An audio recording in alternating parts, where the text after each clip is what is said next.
참고 견디지 않고 피는 꽃이 어디 있는가? 이것이 오늘 말씀의 주제입니다. 사랑을 한 단어로 표현할 수가 없습니다. 바닷물을 커피잔 하나에 담아서 이것이 태평양이다라고 말할 수가 없듯이 주의 사랑은 너무나 커서 지금 성경에 사랑이라는 단어가 부분적으로 나올 뿐입니다. 그걸 모으고 있는 중입니다. 고린도전서 13장도 신구약 성경에 펼쳐져 있는 사랑 이야기 중에 한 부분이지 고린도전서 13장을 안다고 해서 사랑 전체를 아는 것은 아닙니다. 사랑이 이러한 특성이 있다라고 하나님께서 사랑의 스펙트럼을 여러 가지를 보여주고 있습니다. 그 중에 사랑의 특징이 무엇인가, 사랑의 힘이 무엇인가, 그것은 견디고 참고 견딘다라는 것입니다. 그럼 사랑이 무엇이냐? 그럼 사랑은 참고 견디는 것입니다. 그리고 참고 견디는 힘을 사랑의 힘이라고 말합니다.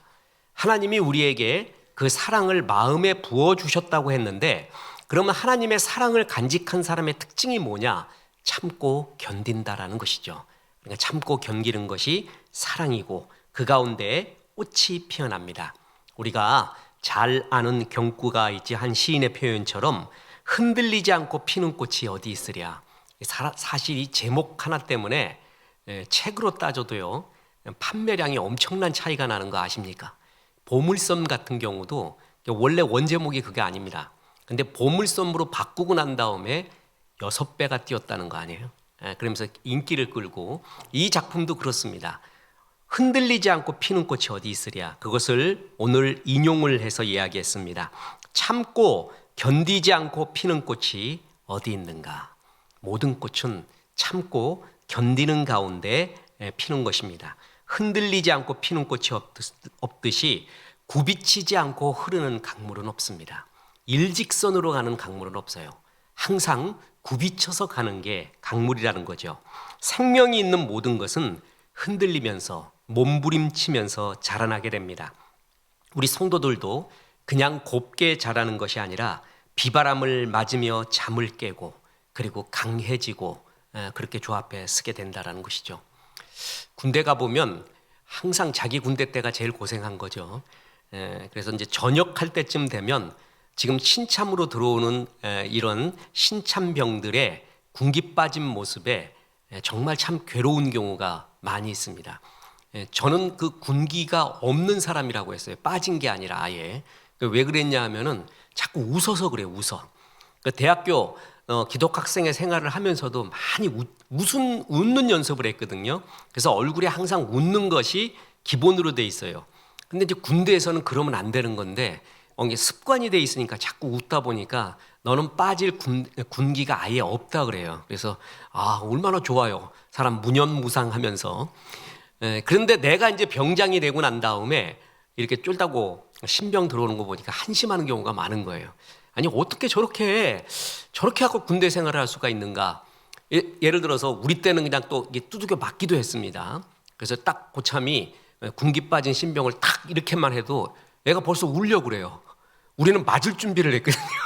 우리는 칠 때면 쳐봐 그러고 맞을 준비를 해서 힘을 딱 주고, 근데 걔는 울 준비를 하는 거예요.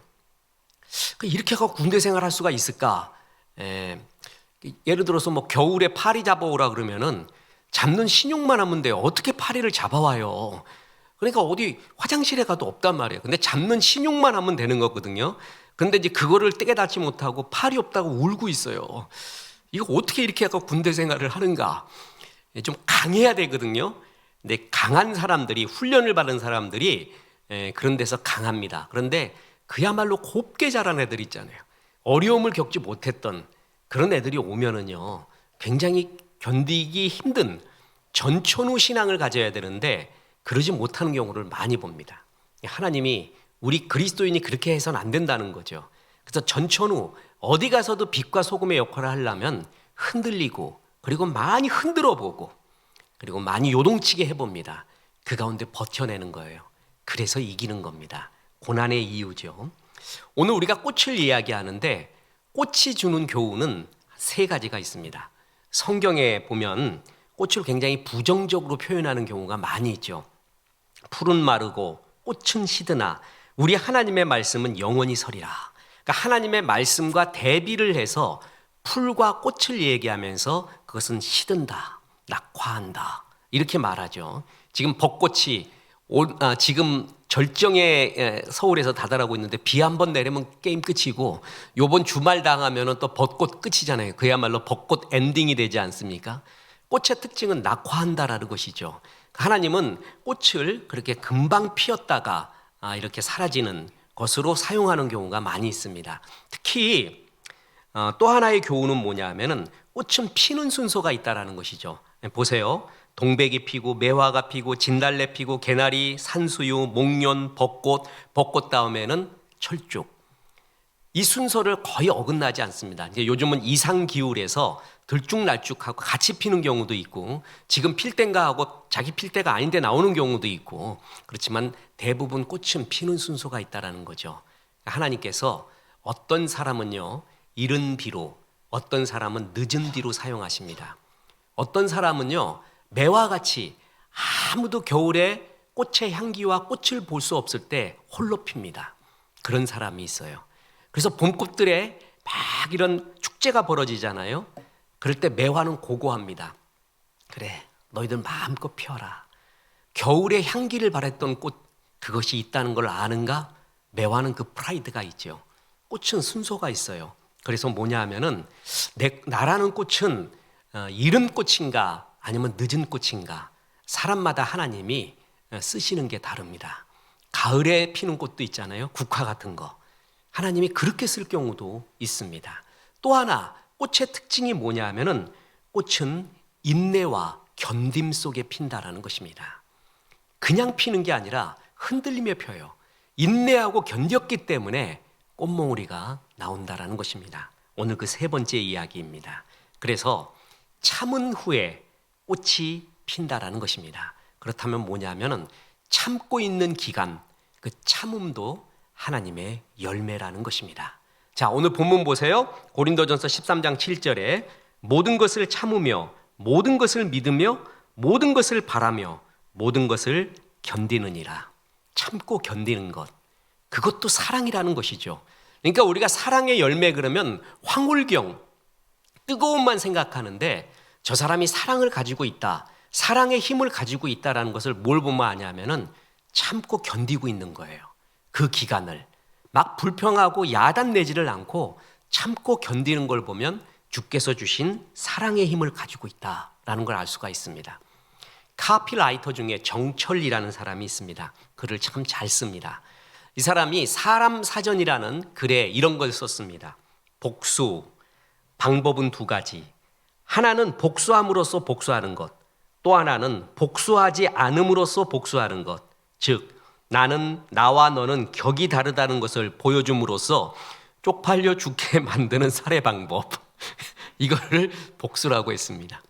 복수를 똑같이 할 수가 있고 복수를 안 하는 복수가 있다는 거예요. 복수를 안 하면 어떻게 되죠? 너하고 나하고 달라. 너 같으면 이거 당하면 복수하지 나는 너하고 격이 달라. 그래가지고 복수를 안 해요. 상대편이 부끄러워 죽게 만드는 살해 방법. 그게 복수래요. 그걸 참 잘 쓰죠. 여기서 아는 게 뭐냐 하면 다르다라는 것이죠.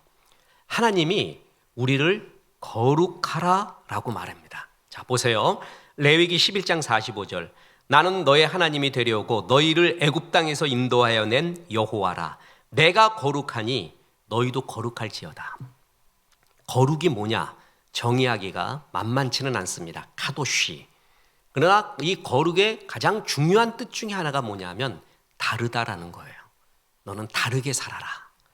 세상 사람들은 똑같이 복수하고 똑같이 화내고 똑같이 불평하고 똑같이 거짓말하지 말라. 세상 사람들과 달라라.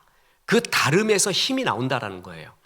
우리 그리스도인이 빛과 소금의 역할을 못하는 이유는 세상 사람과 똑같기 때문에 그렇습니다. 달라야 돼요. 그 다름에서 힘이 나온다라는 것이죠. 달리 살아라. 그게 바로 거룩이라는 것입니다. 자, 복수하고 싶니? 너는 참아봐라. 너는 하나님께 기대해봐라. 다른 것을 보여줘봐라. 상대편이 부끄러워할 것이다. 그 다름에서 힘이 나오는 거룩의 힘. 세상 사람들이 제일 많이 하는 게 뭐죠? 불평불만이에요. 조금만 잘못된 것이 오거나 해가 오면 바로 불평불만하고 폭발해버립니다. 너는 달라라. 너는 달라라. 그래야 거기서 힘이 나온다. 그게 참는 것입니다. 하나님의 사랑은 참고 인내하는 것입니다. 고린도전서 13장 4절에서 7절에 나오는 사랑의 속성 15가지 중에서 3가지가 똑같은 말이에요. 뭐냐면 참고 인내하는 것입니다. 보세요. 사랑은 오래 참고, 또 오늘 구절에서도 사랑은 모든 것을 참으며 사랑은 모든 것을 견디느니라. 15가지 중에서 3가지를 똑같은 말을 동호반복적으로 주님이 이야기하면서 사랑의 가장 큰 특징 중에 하나가 참다라는 것입니다. 우리가 사랑 그러면은 불길 같은 사랑을 생각을 해요. 불 같은 사랑, 뜨거운 거 있잖아요. 근데 이 뜨거운 사랑은 하기가 쉽습니다. 금방 불타오르다가 타 죽어버리면 돼. 그냥 이것이 아닌가벼 그래도 되고, 아니면 타가지고 다 같이 죽어버려도 돼. 그래서 어떤 사람은 그걸 패트리어트 미사일 사랑이라고 합니다. 미사일이 날아가요. 그러니까 패트리어트가 날아가서 너 나 사랑해 안 해? 안 해? 안 해? 그럼 같이 죽자. 사랑해? 그래도 꽝. 그냥 어떤 향기가 없다는 거죠. 현대의 사랑을 가리켜 경박하다라는 것입니다. 어떤 사랑이 참 위대하냐면 불같은 사랑은 누구나 할 수 있습니다. 근데 오래 참는 거, 인내하는 거, 기다리는 것, 이 사랑이 더 위대하다라는 겁니다. 그래서 성경에 15가지의 사랑을 말할 때 3가지를 인내, 참는 것을 말해주고 있습니다. 뱀은 허물을 벗지 않으면 뱀이 되지 않습니다. 그 허물을 벗는 기간 동안 참아야 됩니다. 급하다고 올챙이가 꼬리를 잘라버리면 개구리가 안 됩니다. 참아야 됩니다. 기다려야 된다는 거죠. 달걀도 참고 인내하면서 스스로 품어서 자기가 스스로 쪼아해서 나와야 그것이 병아리가 되지, 그걸 참지 못하고 누가 깨주면 뭐가 되는 거예요? 병아리가 안 되고 후라이가 되는 겁니다. 인생이 병아리 인생이 있고요, 후라이 인생이 있습니다. 그것은 얼마나 많이 참느냐. 식물도 그러합니다. 도도하고 청초한 난꽃을 보고 그 난향을 맡고 싶다. 그 꽃이 빨리 폈으면 좋겠다, 난꽃도. 그래서 물을 매일 주면 확실하게 죽여버립니다. 저도 수없이 경험해 봤습니다. 난 계속 죽입니다. 우리 교회에 있다가 지금 방글라 선교 가신 강순철 선교사님, 이분이 예수 전도단에 있을 때 농장을 했습니다. 그래서 이제 거기서 농장 집에서 살면서 농장을 했는데, 이제껏 예수 전도단의 농장이 흉년이 든 적이 없고 이제껏 100% 풍년이었는데 이분이 가면서 수확량이 반으로 줄었다고 합니다. 그래서 왜 그러냐, 너 어떻게 그대가 가면 잘 돼야지 요셉처럼 왜 그러냐 그랬더니 매일 물을 줬대요. 매일 잘 자라라고 매일 물을 줬대요. 그러니까 이렇게 물에다 녹아버린 거야, 썩어버리고. 그래서 쭉 진짜 기도로 살자, 우리는 은혜로 산다. 일단 믿음도 좋은데 상식으로 살아라 계속 말했어요. 애 기를 때도 일단 상식으로 해라. 은혜로도 좋은데 상식을 좀 알아라. 매일 물 주잖아요. 빨리 꽃을 보려고요. 벽오동을 빨리 보려고 많이 물 주잖아요. 기다리지 못하고. 그러면 다 녹아버립니다. 사랑의 아름다움은 기다림에 있다라는 것이죠. 기다림이 없으면 식물도 동물도 그 모양입니다. 다윗은 광야에서 배웠던 것이 뭐냐 하면 오래 참는 법이었습니다. 사울 왕을 죽일 기회도 있었지만 사울을 향해 오래 참았습니다. 하나님이 그걸 가르친 겁니다. 진 에드워드의 세 왕의 이야기에 보면 솔로몬, 다윗, 사울 왕에 대한 이야기가 거기 나옵니다. 그 중에 다윗도 그 속에 사울 왕 같은 요소가 있었다라는 것입니다. 그래서 충분히 사울처럼 몰락할 가능성이 있었다는 거죠. 그런데 그가 광야 생활을 통해 내 속에 있는 사울을 죽여버렸다는 거예요. 뭘 통해서? 기다림을 통해서예요. 자아가 죽으면서 그 속에 있는 사울을 죽였다라는 것입니다. 그래서 때가 찰 때까지 인내하는 신앙, 그게 바로 사랑이고, 사랑의 속성은 바로 참는다라는 것입니다. 갈라디아서 4장 4절에 보면 때가 참에 하나님이 그 아들을 보내사 여자에게서 나게 하시고 율법 아래 나게 하신 것은 이라고 나왔습니다. 자, 어떨 때 하나님이 그 아들을 보냈다고요? 때가 참에 크로누 투 플레로마라고 합니다. 크로누라고 했어요. 크로누. 이게 뭐냐면은 때, 카이로스라는 거예요. 카이로스. 투 플레로마. 플레로마는 뭐냐면 충만하다라는 거예요. 충만함이 결정적인 시간을 만날 때, 그러니까 충만함이 결정적인 시간이 될 때, 그때는 아무도 모릅니다. 그런데 그것은 하나님의 때예요. 그것이 충만할 때 예수님이 왔다는 거죠. 여자에게서 낳고. 자, 여자에게서 낳았다고 그랬잖아요. 이 여자에게서 낳고라는 표현은 언제 표현이냐면 창세기 3장 15절의 표현입니다. 창세기 3장 15절에 이렇게 나오죠. 내가 너로 여자와 원수가 되게 하고 내 후손도 여자의 후손과 원수가 되게 하리니. 최초의 복음의 명령, 복음이라고도 표현되죠. 악한 마귀, 에덴 동산을 흩트린 인간을 타락하게끔 쓰임받은 악한 마귀에게 내리는 하나님의 저주입니다. 여러분 그때 아세요? 아담과 하와한테는 한마디씩 합니다. 너 왜 그랬냐고. 그런데 그 원인을 제공한 사탄한테는 하나님이 한마디도 안 쌓습니다. 그냥 저주만 내립니다. 그러면서 그 저주가 뭐냐 하면 내가 너로 여자와 원수가 된다. 네 후손도 여자의 후손과 원수 된다. 여자의 후손, 그게 뭐예요? 예수님이에요. 예수님은 성령으로 잉태하셨죠. 남자의 힘을 빌리지 않고 성령으로 잉태했기 때문에 그 예수님을 여자의 후손이라고 말하는 겁니다. 그게 최초의 복음이 여기 나오잖아요. 그런데 이 여자의 후손 얘기가 나온 게 창세기 3장 15절인데 이게 이루어진 게 갈라디아서 4장 4절이라는 거죠. 다시 갈라디아서 4장 4절 보세요. 때가 참에 하나님이 그 아들을 보내사 여자에게서 나게 하시고, 바로 이 얘기예요. 여자의 후손. 창세기 3장 15절과 예수님이 그것을 통해서 이뤘잖아요. 성취가. 약속과 성취 사이에 엄청난 긴 기간이 필요했다는 것이죠. 예배 때 하나님이 말씀을 줍니다. 그게 약속이에요. 그게 시예요, 시. 그래서 그 약속이 이루어지기까지는 기간이 필요해요. 그 기간을 참고 견디는 것을 믿음이라고 합니다. 약속이 성취가 되기 전까지, 약속을 성취하기까지 그 기간을 메꾸는 것, 그걸 기다리는 것, 그걸 믿음이라 그러고 사랑이라고 하는 것입니다. 그래서 이 기간이 필요하죠. 보십시오. 아브라함에게 아들을 주겠다고 했습니다. 그런데 25년이나 지났어요. 그런데 역사가 일어나지 않으니까 아브라함이 그걸 참지를 못합니다. 그래서 낳은 게 이스마엘이죠. 이스마엘 때문에 지금 야곱의 후손이 지금도 싸우고 있지 않습니까? 하나님이 얼마나 공평하냐 하면 야곱의 후손들은 돌짝밭에서 살게 하고 이스마엘의 후손들한테는 석유 펑펑 쏟아지게 만들어버렸습니다. 참 신기하지 않습니까? 지금도 그 아브라함의 실수 하나가 이 모양으로 만들었다라는 것이죠. 하나님은 항상 완성품을 주지 않고 씨를 줍니다. 애가 태어났는데 이게 벌써 수염이 나고 다 나온 놈이 엄마 그래요. 그거 얼마나 무섭겠어요 그거요. 그런 놈이 나오면 정말 겁나 죽겠는 거예요. 씨의 형태로 주는 거예요. 그 씨는 기도하고 기다리고 믿고 그러면서 자라나요. 나중에 열매가 되는 거예요. 완성품을 주지 않고 말씀과 같이 씨의 형태로 주신다는 것입니다. 그럼 그 씨가 열매가 되기 위해서는 뭐예요? 기다림, 인내가 필요합니다. 그 기다림, 인내를 믿음이라고 그러고 또한 사랑이라고 말하는 거예요. 그래서 이걸 기도하며 기다리는 겁니다. 근데 여러분 아셔야 됩니다. 때가 차기 전까지는 굉장히 그 약속을 흐트러뜨릴 만한, 약속을 무효화할 것 같은, 그 약속이 이루어질 것 같지 않은 혼돈이 항상 온다라는 것입니다. 때가 타기 직전, 특히 그 말씀이 결정적으로 성취되기 전에는 혼돈기가 옵니다. 마지막 시험입니다. 그때를 잘 견뎌야 됩니다. 저도 역사를 되게 좋아했습니다.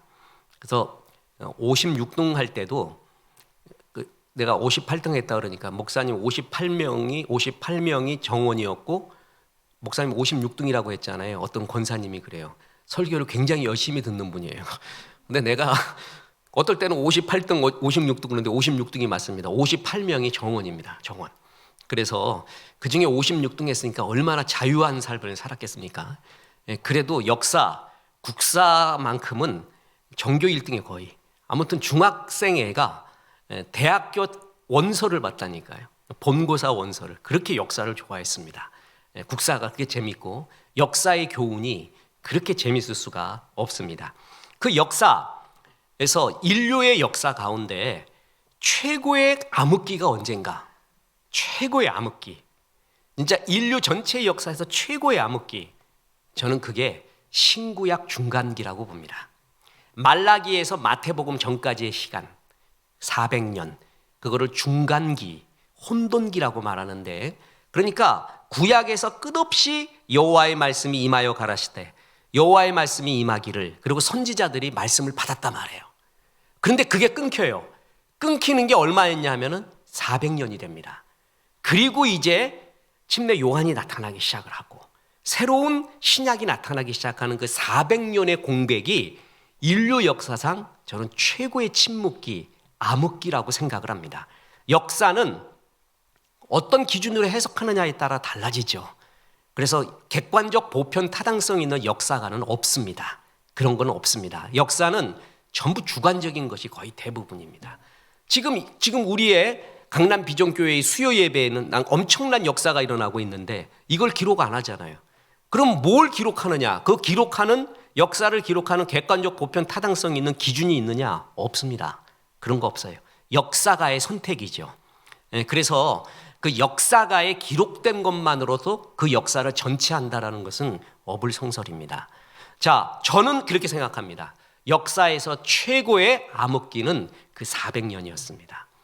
예수님이 오기 전 400년. 말씀이 성취돼서 때가 참에 크로스2. 그래서 진짜 때가 참에 충만함이 하나님의 때가 타서 오기 전에 최고의 혼돈기가 와요. 그때 뭐가 나타나냐면 400년 기간 동안에 그 유명한 서양 철학의 소크라테스, 플라톤, 아리스토텔레스가 그때 등장합니다. 400년 중간기 때 뿐만 아니라 외경들이 그때 등장을 합니다. 수많은 거짓 선지자들이 등장하고요.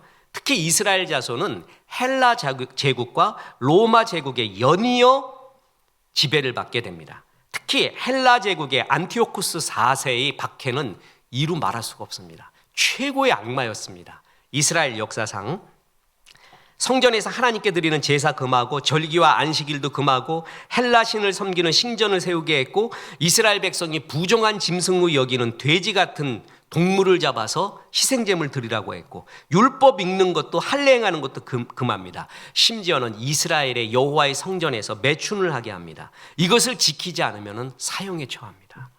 그래서 이스라엘이 들고 일어났어요. 그 들고 일어난 게 유명한 사람이 유다 마카비우스입니다.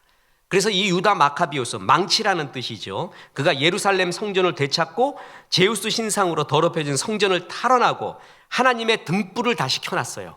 그 하나님의 신전에. 그거를 하누카라고 나오고, 성경에 크리스마스와 비슷한 12월이면 그 절기가 오는데 요한복음 10장 22절에 나오는 수전절이 바로 그때예요. 그러니까 이스라엘으로서는 명예회복을 한, 여호와의 신전을 회복한 아주 진짜 뜻깊은 민족 해방의 날 같이 여기는 게 수전절 하누카라는 것입니다. 그러니까 예수님이 오시기 전에 이렇게 혼돈이 있었어요. 말도 못하는. 그러니까 우리는 다 끝났다 이렇게 생각할 수도 있는, 약속이 성취되기 전까지 혼돈이, 휘몰아치는 혼돈이 우리에게 있을 수 있습니다. 그런데 믿음은, 사랑은 이걸 견딥니다. 이걸 참습니다. 그래야 그게 사랑이고 그를 힘을 주시고 그 뒤에 영광을 얻게 됩니다. 모세도 때가 참에 불렀고 때가 참에 감옥에 있던 요셉을 끌어올리십니다. 저 아무튼 오해 여지가 있어서 그렇지만 이건 저의 간증이기 때문에 계속 말하지만 8년 전인가요? 9년 전인가요? 그때 한 달 사이에 이제껏 쌓아왔던 나의 글을, 방송을 쓰겠다고 하나님이 한 달 사이에 3건, 4건인가가 이렇게 컨택이 왔습니다. 한 달에. 좀 극동방송에서 방송을 하자고 왔습니다. C채널에서 왔고 국민일보에서 겨자씨 써달라고 또 오고, 한 달 사이에 4건이에요. 4건. 또 책도 내자고 하고요. 정말 놀랐어요. 어떻게 한 달 사이에 동일한 요청이 그때 들어오는가. 하나님이 이제껏. 그래서 꼭 인문학 하나님께 지금 4집 나왔잖아요. 그러면 꼭 인터뷰하거나 방송국에서 묻는 게 왜 인문학을 하게 됐냐, 무슨 계기로 그랬냐예요. 무슨 특별한 계기가 있는 줄 알아봐요. 전혀 없습니다. 전혀. 뭐냐면 옛날부터 해왔어요. 옛날부터 좋아했고 대학교 때부터 지금과 했던 경건 이메일 같은 거를 그때는 이메일이 없었기 때문에 그때는 레터로 편지로 써서 타이핑해서 그때부터 해왔어요. 그때부터. 그러니까 특별하게 한 게 아니에요. 인문학에 열풍이 일어서 내가 인문학에 관심을 가진 것도 아니에요. 옛날부터 그것을 해왔던 거예요. 근데 그것을 꾸준히 해오다가 하나님이 어떤 시기가 되니까 전 그걸 때가 참해라고 생각을 했습니다. 그때부터 쓰시겠다라는 거예요. 주가 쓰시겠다. 야, 그때 그 황홀함, 하나님이 이걸 쓰시겠다라고 이야기할 때의 그 기쁨. 그래서 그대로 쌓아온 것을 나도 알지 못하는 때에 하나님이 쓰시는 것이에요. 그래서 계속 쓰고 있는 중이에요, 그게. 그래서 뭐냐면 그때는 아무도 모릅니다. 그런데 하나님이 결정적인 때가 되면 반드시 그때에 쌓아왔던 것을 하나님이 쓰시고 역사라는 거예요. 그 전까지는 참는 거예요. 견디는 거예요. 끝없이 고넬료 얘기를 하잖아요. 고넬료가 빵 터졌습니다. 네 기도와 뭐가요? 구제가 하나님께 뭐 됐다고요? 상달된 바가 돼요. 그때까지는 기다리는 거예요. 그때까지는 참는 거예요. 그럼 그 상달이 언제입니까? I don't know. You도 don't know. I도 don't know. 다 몰라요. 하나님의 때가 있어요. 그때까지 참는 것. 그게 믿음이요 사랑이라는 것입니다. 그러니까 사랑의 하나의 중요한 특징은 바로 이렇게 참는 것이라는 것입니다. 도종환 씨가 그 전에 핍박 중에 중국 가정교회 지도자가 간증을 했습니다. 지금 중국이 어느 분 중요한 장로님하고 얼마 전 우리 아시잖아요. 간증도 하시고 식사를 하면서 그 식사 때만 얘기할 수 있는 중국과 북한이 어떻게 되겠습니까? 그러니까 뭘 그렇게 고민하느냐요. 멸망으로 가고 있지 않냐요. 그게 보이지 않냐요. 지금 그 멸망의 끝으로 가고 있다는 거예요. 멸망의 끝으로. 저렇게 될 수가 없다. 아주 멸망의 끝으로 발악을 하고 있는 중이 아니냐. 조금 지나면 붕괴된다. 이렇게 말해요. 그래서 꼭 굉장히 새롭게 들었습니다. 기독교인 다 쫓아내고 교회 다 말살하고 지하교회 전부 없애버리고 지금 전 세계 기독교 최고로 인구적으로 많은 게 중국이에요. 중국. 저도 지하교회를 가봤지만 그 지하교회의 뜨거움은 거짓말 같았어요. 진짜 거짓말 같았어요. 강의를 못하겠어요. 세미나를. 찬송을 시작하면 끝을 내야지 무슨 강의를 하지. 끝이 안 나요. 그리고 예수님 십자가 그러면 막 울어요. 이 도대체 내가 어디 와 있는 거지? 할 정도로 그 지하교회가 뜨거웠고 그 지도자들은 정말 뜨거웠습니다. 그걸 다 쫓아내고 핍박하고 끝이 보인다. 그래서 중국에서 가정교회로 모이게 됐습니다. 얼마나 핍박 중에도 예배드리는 용기에 사람들이 눈물을 흘렸습니다. 그래서 간증 후에 무엇을 위해 기도해 줄 건가라고 어떤 목사님 물었습니다. 그랬더니 이 고난과 핍박이 사라지게 해 주시옵소서라고 기도 제목을 낼 줄 알았습니다. 그런데 그렇게 기도 제목을 냈지 않고 이렇게 했다고 합니다. 핍박 중에도 견디게 도와 주옵소서. 그래서 왜 그렇습니까? 그러니까 핍박 중에 견디는 걸 봐야 저 사람들이 예수를 믿는데요. 그래야 예수의 능력이 나타난대요. 예수 믿는 것이 얼마나 위대한지 그제서야 저 사람들이 도전을 받는다는 거예요. 핍박하면 바로 무너져 버려요. 그리고 정말 헬렐을 해버려요. 그럼 전력 바보구나. 저놈들을 눌러버리면 된다 이거예요. 근데 그 중에 견디는 거예요. 환난과 핍박 중에도 믿음 잃지 않고 주 앞에서의 아름다움과 거룩함을 간직하고 있는 자들 보면 무서워진다라는 거예요. 그게 로마였다라는 거죠. 로마가 국교화된 것이 무엇이냐? 우리는 콘스탄틴 대제가 313년 밀라노 칙령에 의해서 로마가 국교화됐다. 이게 세계사에서 배운 거잖아요. 특히 콘스탄틴 대제의 어머니가 신앙 체험을 하고 아들에게 말해주고 아들도 아멘하고 받아들여서 기독교가 국교가 됐다. 이렇게 믿는데 사회학적으로 보면 또 달리 해석을 합니다. 어떻게 해석하냐면 그때 로마가 붕괴되기 시작했어요. 붕괴. 그래서 이 붕괴되는 이 로마를 일으키기 위해서는 뭔가의 새로운 세력이 있어야 돼요. 자, 여러분, 고려에서 조선으로 넘어갈 때 어떤 세력이 처음에 고려가 세워질 때는 후 삼국에서 고려가 세워질 때는 어떤 세력이 주축이 돼서 고려가 세워졌습니까? 호족들이죠. 지방 호족. 지방 호족들의 세력이 고려가 된 거예요. 그러면 고려에서 조선으로 넘어올 때는 어떤 세력들이 지금 힘이 돼서 새로운 세력이 됐습니까? 조선이 됐습니까? 그거를 신진사대부라고 합니다. 신진사대부가 새로운 세력이 되잖아요. 이렇듯이 그때 그 사회를 흐르고 있는 어떤 세력들이 있어야 돼요. 그걸 중심으로 새로운 나라가 시작이 되는 거예요. 근데 로마는 로마인 스스로가 그들이 어떤 새로움을 시작할 만한 그 어떤 건덕지가 없었어요. 그래서 로마는 쇠퇴하는 것을 다 알고 있었어요. 그때 로마의 하나의 희망이 되는 세력이 하나 있었어요. 그게 바로 크리스찬이라는 거죠. 크리스찬. 그 카타콤에 들어가 있는 크리스찬들, 그들은 뭔가 달랐어요. 로마 사람들과 정말 뭔가 달랐어요. 흑사병이 돌잖아요. 그런데도 이들은 별로 병이 안 걸렸어요. 하나님의 은혜이기도 하고요.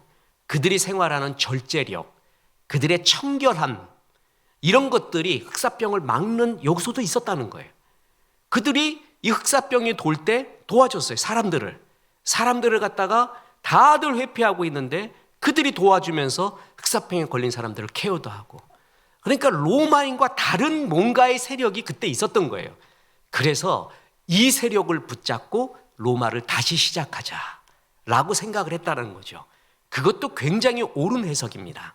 그 새로운 세력이 크리스찬이었고, 크리스찬은 로마인들과 달랐다라는 것입니다.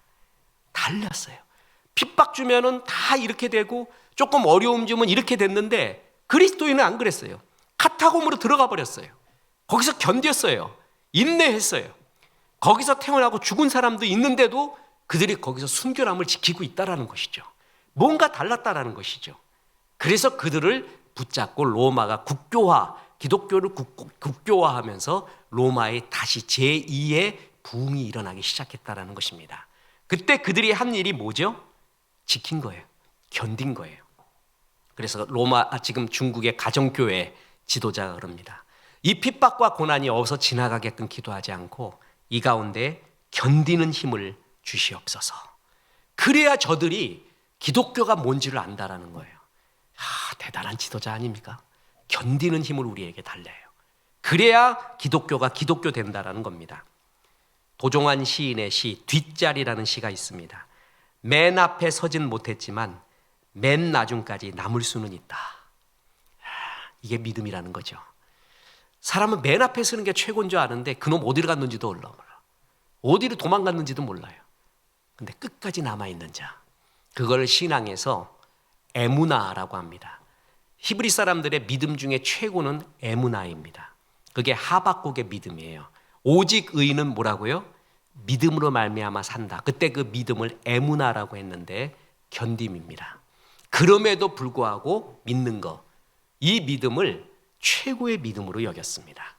견디는, 참는 믿음, 끝까지 가는 믿음, 맨 나중까지 가는 믿음, 그것을 하나님이 기쁜 믿음이라고 했습니다. 여러분, 산을 보십시오. 산은 산대로 견디고 있고요. 바다는 바다대로 견디고 있습니다. 그리고 꽃은 꽃대로 견디고 있고 사람은 사람대로 견디고 있는 거예요. 새들의 집 보세요. 까치집 같은 거. 새들의 집의 특징이 뭔지 아십니까? 지붕이 없다라는 것입니다. 이놈들이 머리가 세대가리로 해서 그런 게 아니라 아마 그 새 엄마의 뜻인지도 모릅니다. 비바람을 피하는 게 아니라 비바람을 맞이하는 법을 가르쳐 주는지도 모릅니다. 얘야, 비바람 불 때도 견뎌라. 지붕이 아예 없다. 하늘이, 별이 우리의 정원이다.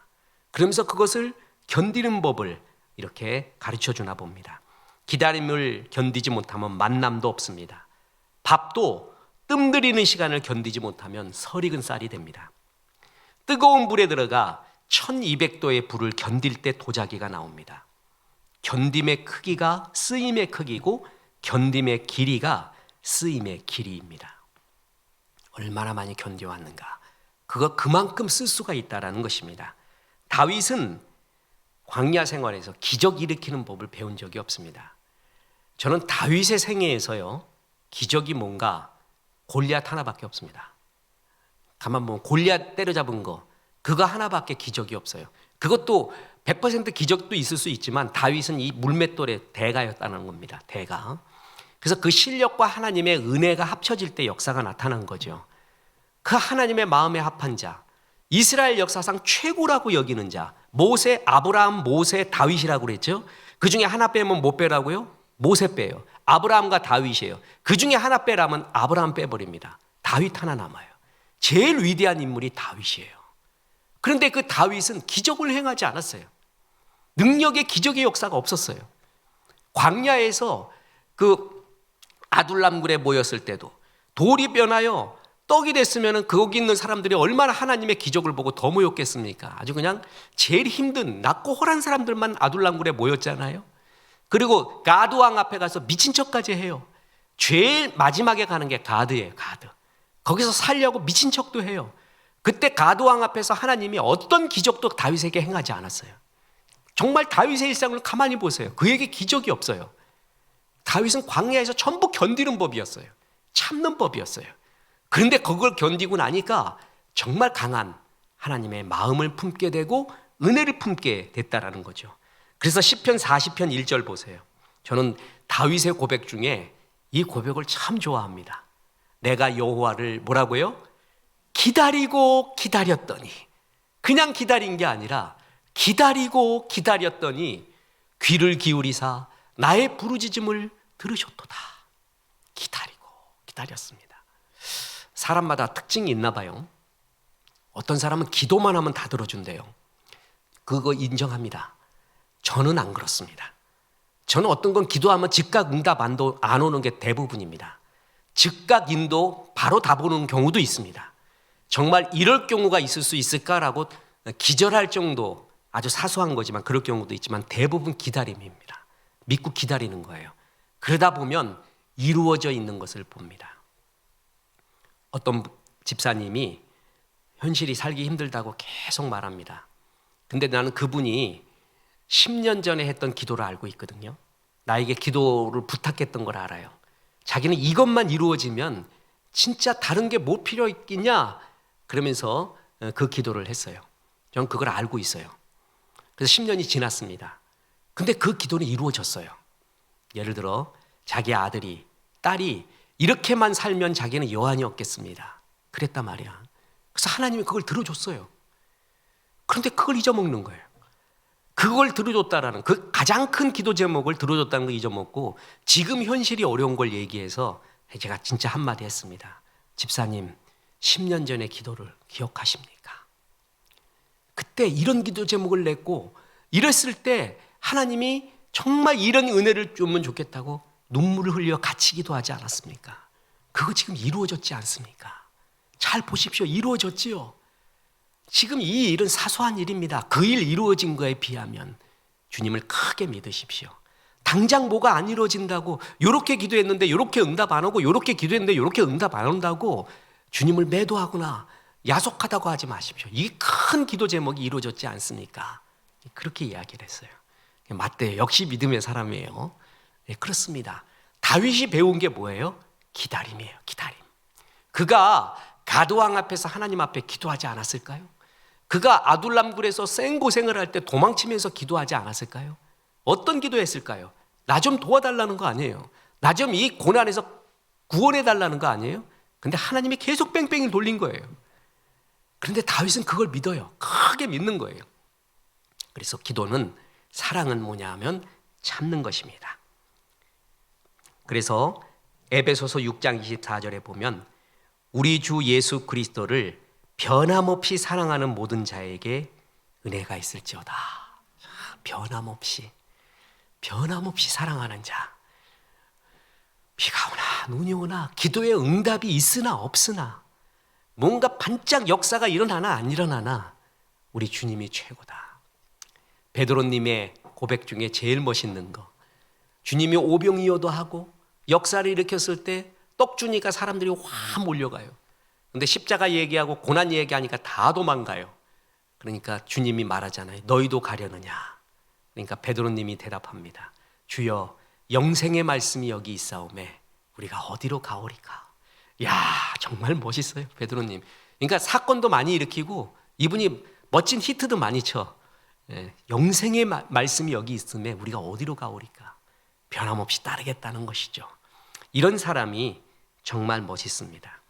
저는 인생을 살면서 목회를 하면서 크게 깨달은 거 하나는 또 있습니다. 어떤 사람도요, 시간을 통과해 봐야 돼요. 시간이 지나 봐야 알아요. 그래서 쉽게 판단하지 않습니다. 저 사람 멋있는 것 같아도요, 아닐 수가 있어요. 별거 아닌 것 같은데도 대단한 사람일 수가 있어요. 뭘 통과해 보면 알아요? 시간을 통과해 보면 압니다. 특히 고난을 통과해 보면 압니다. 고난 속에서 저가 어떤 생활을, 어떤 모습을 보냐는 것은 완전히 바로미터입니다. 그건 정말 바로미터예요. 고난 오면은 그걸 집중해서 봅니다. 저 사람은 고난 중에 어떤 말을 하는가, 어떤 것을 취하고 어떤 걸 결정하는가, 어떻게 하는가, 그거 보면 그 사람을 정확하게 알 수 있습니다. 시간 지나면 알 수 있어요. 그 시간을 통과한 것, 그게 견디는 것입니다. 참은 것입니다. 특히 여러분 보세요. 레플리 프린이 쓴 충성이라는 책에 굉장히 영감 있는 말이 있는데, 일평생 충성스럽게 양떼를 치다가 세상의 주목을 받지 못하고 죽은 시골 교회 목회자가 빌리 그레함보다 더 빛날지 모르며, 오지에서 묵묵히 사용한 무명 선교사가 그 유명한 리빙스턴보다 더 칭송을 받을지 모른다. 나 이 말에 정말 영감을 많이 받았습니다. 엘리야가 보면은요, 엘리야가 갈멜 산상에서 바알 선지자 450명을 이기게 되죠. 아세라 선지자 400명, 850명을 눌러서 이기는 믿음의 영웅이에요. 이세벨이 죽이려고 하자 도망가 버립니다. 그러면서 하는 말이 뭐냐면 나만 혼자 남았다고 말합니다. 보세요. 열왕기상 19장 10절. 오직 나만 남았거늘 그들이 내 생명을 찾아 빼앗으려 하나이다. 나만 남았대요. 그랬더니 주님이 말합니다. 열왕기상 19장 18절. 그러나 내가 이스라엘 가운데 7,000명을 남기리니 다 바알에게 무릎을 꿇지 아니하고 다 바알에게 입맞추지 아니한 자니라. 너만 있는 줄 아니? 이스라엘에 7,000명이 있어. 근데 그들은 무명이에요. 전 여기서 영감을 많이 얻습니다. 엘리야는 이름이라도 나 있지. 갈멜산상에서 믿음의 영웅처럼 이름이라도 나 있잖아요. 그리고 물을 불러오고 불을 불러오고 바람을 불러오는 능력으로 쓰임을 받았잖아요. 그런데 이 7,000명은 그런 능력을 행하지 않습니다. 이름도 없습니다. 그런데 그 7,000명을 너만 홀로 남은 줄 아느니 여기에 7,000명이 있다. 무명으로 능력받음도 없이 버티고 있는 7,000명의 위대함. 저는 이 사람들을 하나님이 정말 위대하게 본다고 생각을 합니다. 이 세상은 이름 있는 사람의 세상이잖아요. 그런데 이름 없는 무명으로 버티는 것, 그것은 정말 대단한 것입니다. 이게 바로 참고 버티는 하나님의 힘입니다. 결론을 말씀을 드립니다. 정호승의 꽃을 보려면 이라는 시가 있습니다. 꽃씨 속에 숨어있는 꽃을 보려면 고요히 눈이 녹기를 기다려라. 꽃씨 속에 숨어있는 잎을 보려면 흙의 가슴이 따뜻해지기를 기다려라. 꽃을 보려면 기다리라는 것입니다. 세상은 말이에요. 미쳐야 보이는 세상이 있어요. 미친 사람만 보는 세상이 있어요. 그래서 자기 개발하는 사람들이나 또 예수 믿는 목사님, 말씀 전하는 목사님 중에서 이런 굉장히 에너제틱한 분이 있어요. 그건 막 미치래요. 미쳐야지만이 본대요. 인정합니다. 미쳐야 보이는 세상이 있습니다. 그죠? 미치지 않고는 안 보여요. 어떨 때는 죽도록 달려가야 보이는 세상이 있어요. 죽을 힘만큼 달려가 봐야 돼. 그제서야 보이는 세상이 있습니다. 그런데 어떤 세상, 성경의 세상은요, 기다려야지만이 보이는 세상도 있습니다. 이 세상도 있다라는 것이죠. 참고 기다려야지만이 보는 세상. 달려가서 깃발만 꽂아야 보이는 세상이 아니라 참고 기다려야지만이 보이는 세상이 있다라는 것입니다. 그래서 보세요. 고린도전서 13장 7절 오늘 사랑은 모든 것을 참으며 모든 것을 믿으며 모든 것을 바라며 모든 것을 견디느니라. 이럴 때 보이는 세상이 있어요. 기다려 볼 때, 참고 인내해 볼 때, 견뎌 볼 때. 주님이 어떨 땐 정말 응답이 없어요. 금방 답이 오면 좋겠는데 안 와요. 그때 견디면서 그래도 크게 믿으면서 그제서야 보이는 하나님의 세계, 이런 게 있다라는 것이죠. 토인비 역사학자가 있죠. 요즘은 토인비 같은 사람이 안 나옵니다. 저도 그거 굉장히 궁금해서 지금 시대의 최고의 미래학자가 뭐냐? 없어요. 왜냐하면 그만큼 예측 불가능합니다. 요번에 모건 하우절의 불변의 법칙, 굉장히 좋은 책, 제가 아내에게도 사줬습니다. 이 책은 꼭 읽어봐라. 가벼운 에세이보다 꼭 읽어봐라. 그래서 23가지의 에피소드, 역사 이야기 참 잘 씁니다. 저도 그런 글을 되게 좋아해요. 굉장히 해박한 지식을 갖고 이 세상이 전부 흔들려서 안 흔들리는 게 없다. 너무 예측 불허의 세상이다라는 거예요. 그 중에 변하지 않는 걸 잡아라. 그게 승리한다라는 거예요. 그래서 정말 너무 예측 불가능의 세상이 많아졌어요. 그러니까 미래학자가 안 나오는 거예요. 10년 뒤의 일을 모르는 거예요. 20년 뒤에도. 근데 옛날에 토인비 같은 학자가 있었습니다. 미래학자, 대표적인 사람이죠. 이 사람은 원리를 말하는데 토인비의 그의 삶의 또한 학문의 원리가 뭐냐면 도전과 응전입니다. 도전을 외적인 도전, 내적인 도전을 나라도 개인이라도 받는데요. 또한 어떤 문명도 받는데요. 그런데 그 외적인 도전과 내적인 도전에 어떻게 응전하느냐에 따라 살아남느냐 아니면 죽느냐의 표시가 난다라는 것입니다. 그러면서 도전은 반드시 있대요. 그 도전을 이겨내는 방법을 키우는 것이 문명이 버텨가는 힘이래요. 그러면서 세계 문명이 일어난 3대 문명의 발상지는 하나같이 비옥한 지역이 아니라 굉장히 척박한 도전을 많이 받는 지역이었다는 것이죠. 그 가운데서 문명이 싹 폈다. 예를 들어 보면 이집트 문명 그러잖아요. 이집트를 보라. 나일 강변은 수량이 풍부하고 땅이 비옥하지만 맨날 범람한대요. 맨날. 그러니까 이 범람을 막기 위해서 이집트 사람들이 정신 차리고 있는 가운데 문명이 가능했다라는 것입니다. 범람 시기를 예측하기 위해 천문학과 태양력이 발달됐고 범람 후에 토지와 경지의 측정을 위해 기하학이 발달됐고 범람을 막기 위해 대대적인 제방공사를 하는 과정에 도르래와 수레가 발명되었고 이것이 피라미드를 건설하는 기반 기술이 되었고 무기를 만드는 기반 기술이 되었대요. 그러니까 나일강에 범람하는 도전이 없었다라면요. 그리고 그 응전하는 자세가 없었다면은 나일강 문명은 일어나지 않았다라는 것이죠.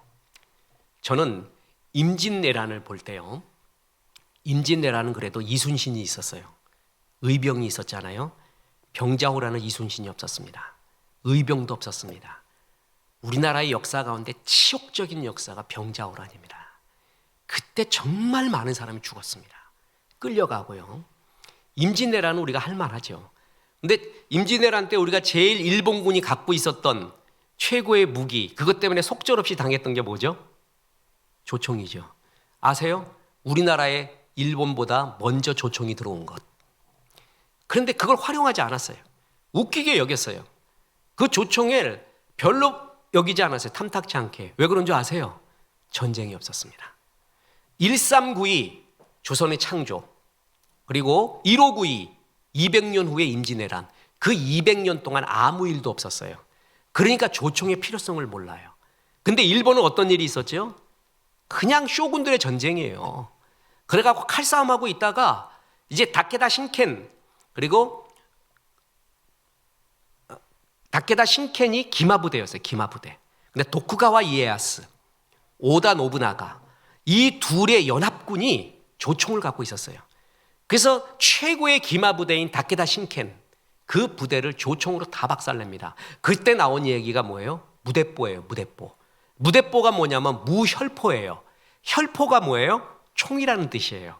그런데 총도 없이 무혈포, 총도 없이 달려든다 그래서 무대뽀라는 말이에요. 총을 든 놈 앞에서 총도 없이 달려든다. 그게 무대뽀거든요. 그 용감한 다케다 신켄의 최고의 기마부대가 조총에 다 속절없이 죽어버립니다. 그때부터 판도가 바뀐 거예요. 그때 그 조총의 위력을 알고 조총을 갈고 닦습니다. 그래서 임진왜란 때 그걸 들고 온 거예요. 우리나라에도 이미 들어왔어요. 그런데 우리나라는 그의 소중함을 몰라요. 전쟁이 없어갖고요. 굉장히 아이러니하죠. 그래서 28일 만에 부산포에 이렇게 입항한 왜군들이 한양까지 그냥 뛰어가도 그것보다 나가서 어떻게 28일 만에 그렇게 점령이 됩니까? 그게 뭐냐 하면은 우리는 적절한 도전이 없었다라는 것이죠. 그래서 응전이 없었다. 자, 이제 중요한 결론으로 갑니다. 그러면서 토인비가 이 도전과 응전을 말할 때 그가 수천 번 사용했던 예화가 여러분도 잘 아는 청어의 예화입니다. 영국인들은 청어를 되게 좋아했습니다. 그런데 이 청어는 어디서 잡았냐 하면은 북해나 베링해에서 잡히게 됩니다. 그런데 거기서 잡히기 때문에 대개 끌고 올 때 다 죽어버립니다. 살아있는 청어는 냉동 청어에 비해서 5배나 비쌌습니다. 그만큼 맛이 있었기 때문에요. 냉동식품 먹기는 뭐하고, 그런데 살아있는 청어를 그 북해에서 베링해에서 끌고 올 수가 없어요, 영국까지. 그런데 한 어부가 그것을 이기게 됩니다. 살아있는 청어를 가지고 오게 됩니다. 어떻게 가져왔느냐? 그 수조 안에 청어의 정적인 물메기를 집어넣습니다. 그러니까 물메기가 있으니까 청어들이 안 잡혀 먹으려고 막 요동을 칩니다. 또 물메기가 잡아먹을 거 아니에요? 지놈이 먹어봤자 얼마나 먹겠어요. 몇 마리를 잡아먹겠어요. 물고기가 그 고래도 아닌데 물메기 조금 청어보다 한 2-3배 크지요. 그런데도 암만 먹어도 몇 마리 못 먹는다는 거예요. 그 대신에 뭐예요? 청어가 살아있는 채로 영국으로 온다는 거예요. 물메기 때문에. 이게 굉장히 영감을 줍니다. 꼭 우리 괴롭히는 놈 한 놈이 있어요. 그런 연놈이 있다는 거죠. 그게 없어지면 또 생겨. 없어지면 또 생겨. 그게 나쁜 물고기의 법칙입니다. 10마리의 물고기 중에요, 그 중에 정말 나쁜 물고기가 3마리 있대요. 그래서 그 3마리를 없애버리잖아요. 그러면 7마리 중에 나쁜 놈이 또 2마리 나온대요. 그러면 그 2마리 또 없애버리면 5마리 중에 또 악한 짓 하는 게 뭐예요? 1마리가 나온다는 거예요. 그게 나쁜 물고기의 법칙이거든요. 그 얘기는 뭐냐면 나쁜 물고기는 항상 있다라는 거예요. 항상. 근데 그게 나를 지켜줍니다. 그것 때문에 내가 신선해집니다. 내가 그것 때문에 기도해요. 그것 때문에 게을러지지 않고 요동을 쳐요. 생각을 해요. 그러면서 살아난다라는 것이죠. 하나님이 왜 우리에게 고난을 주시는가? 하나님이 이 물매기만 없으면 나 살겠습니다. 그런데 물매기 속에서 나를 견디게 하는 거예요. 다시 말합니다. 사랑은, 믿음은 인내, 참고 견디는 힘이에요.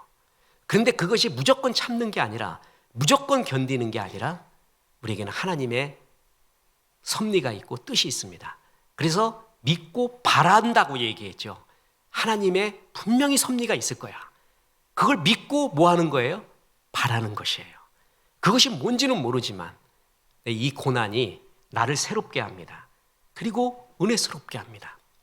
최고의 악기는 캐나다 로키 산맥의 단풍나무, 그 추운 혹독한 겨울을 겪은 그 단풍나무 명품, 그 속에서 명품 바이올린이 나옵니다. 그 속에서 최고의 울림이 나와요. 저는 이런 건 잘 모릅니다. 근데 그거 하나 알아요. 타쿠 라켓 중에 일본산 히노키 나무가 있습니다. 히노키, 편백나무죠. 그런데 옛날 타쿠 라켓, 그러니까 펜홀더, 통나무로 만든 펜홀더가 지금 옛날에 아주 좋은 것이 있는데 그거 A급이나 그거 좋은 걸 하면 지금 새로 나오는 것보다 훨 비쌉니다. 왜냐하면 이제 히노키 다 잘라버려갖고 좋은 나무가 없어요. 그래서 요즘 좋은 라켓이요, 펜홀더 라켓 좋은 거 하나 100만 원 합니다. 탁구 라켓 하나가 100만 원이에요. 근데 선수들은 100만 원이 문제가 아니죠. 좋은 것만 구하면은 그게 문제겠어요, 프로가. 근데 옛날 게 좋은 거예요. 옛날 나무가 좋아요. 오랫동안 곰 삭힌 것. 태양 맞고 또 물 맞고 비 맞고 또 말리고 오랫동안 했던 그 나무에서 최고의 울림이 나옵니다. 그거는 쳐보면 압니다. 어떤 건 탱탱 울려요.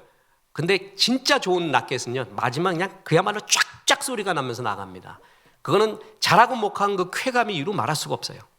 명품은 고난을 겪은 나무, 아주 혹독한 추위와 바람을 겪은 나무에서 명품이 나와요. 우리에게 고난을 주신 이유, 우리에게 어려움을 주신 이유. 시냇물의 노랫소리는 물과 자갈이 만날 때 나옵니다. 자갈이 없으면 노래가 나오지 않습니다. 날씨가 늘 좋으면 사막이 됩니다. 태풍이 안 불면 바다는 썩게 됩니다. 하나님이 이걸 압니다. 그래서 우리에게 고난, 또한 사람으로서는 물매기를 허락합니다. 그럴 때 요동치며 우리가 기도합니다. 그걸 견뎌요. 하나님 정말 이거는 없으면 좋겠는데, 근데 그 기도를 안 들어줘요.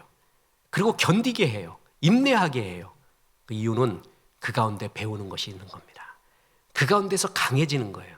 그 가운데 나를 돌아보고 그 가운데 하나님의 능력을 받는 종, 다윗과 같이 견디는 힘을, 인내하는 힘을 거기서 배우게 됩니다.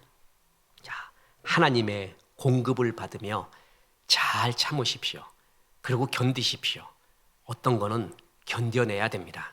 어떤 건 잘 참아야 됩니다. 성냥개비는 스스로가 10초를 못 견딥니다. 그런데 등잔불은, 가스불은 계속 타오릅니다.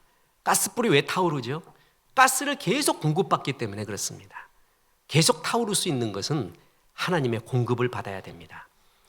기도로, 예배로, 찬양으로, 성경을 묵상함으로 계속 공급을 받으면서 어떤 것은 견뎌내야 됩니다. 인내해야 됩니다. 그것을 믿음이라고 하고 그것을 사랑이라고 합니다. 사랑은 오래 참는 것입니다. 모든 것을 참는 것이고 모든 것을 견딥니다.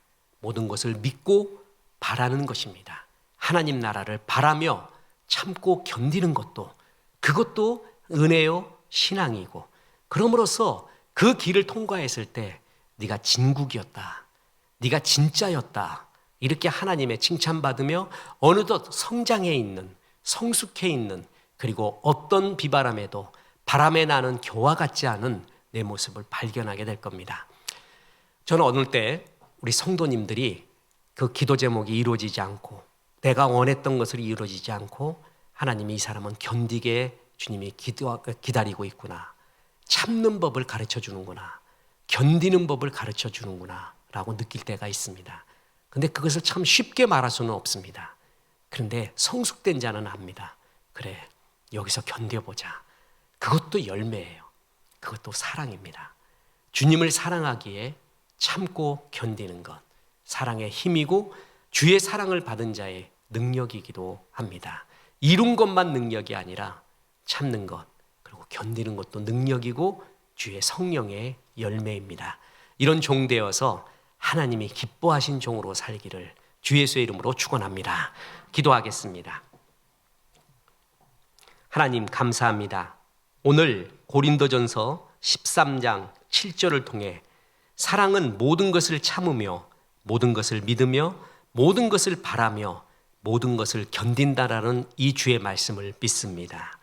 하나님, 참고 견디는 법을 종들에게 가르쳐 주시고 다윗처럼 광야 생활을 맞은 종들에게 이 힘을 허락하시고 이 사랑을 허락하여 주셔서 잘 통과하게 도와주옵소서. 그래서 하늘나라의 귀한 꽃으로 피어나게 도와주옵소서. 예수님의 이름으로 기도했습니다. 아멘.